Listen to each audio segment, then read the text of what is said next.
Okay, I've been getting a couple questions about how to upload pictures to the Shutterstock site, and this is just going to be super quick. I can do a more in-depth, detailed video later if you would like me to, but so here's just what I do. So I'm at the Shutterstock contributor site.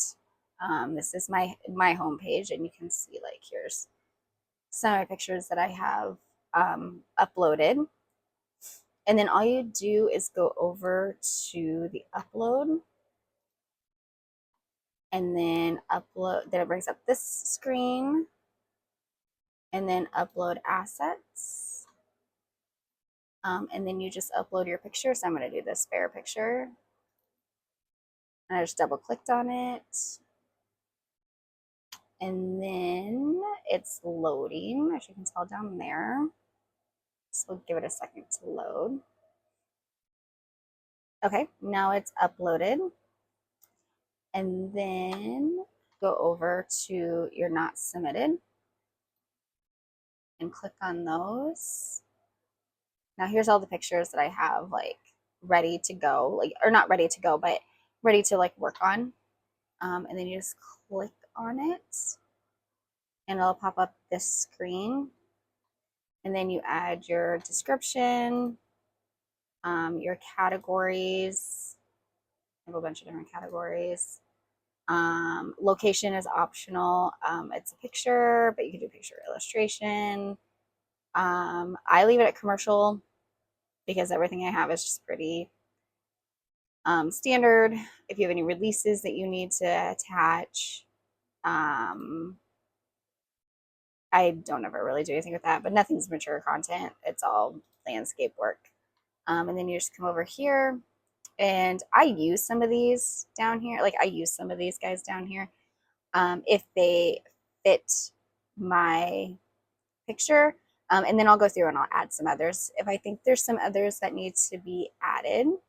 So let me do that real quick and then I'll come back.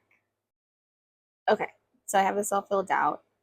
One thing that I am needing to really work on, so like here's all my keywords that I've used. I need to get better at titles, descriptions, and keywords. I know I'm not very good at that.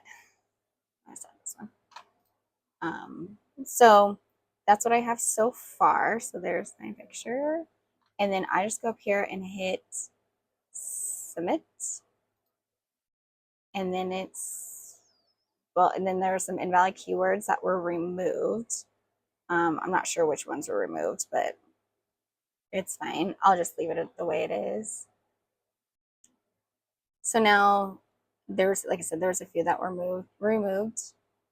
But that is what it looks like now. I still need to play around with some of these other tools, like this keywords tool. It has some like AI stuff in it that I will need to play around with a little bit more. But for right now, this is what I have. So I'm just gonna hit submit. And then I'll spin. And then it says one asset has been submitted successfully. Come over here. So these are the ones that still need to submit. But then I have one pending. So there, it's pending. And then here's like recently reviewed. These are some of the ones that I've recently done. They were approved. Some data eligibility licensing. And then these are the ones that have all been approved. So there's some of that's a little bit of my catalog so far. So once they get reviewed, this will say 0, and then this number will go up, and then hopefully this number goes up too, because that means they will be available for purchase. So that is how I submit to Shutterstock. If you have any more questions, tips, tricks, let me know in the comments below, and like and follow for more.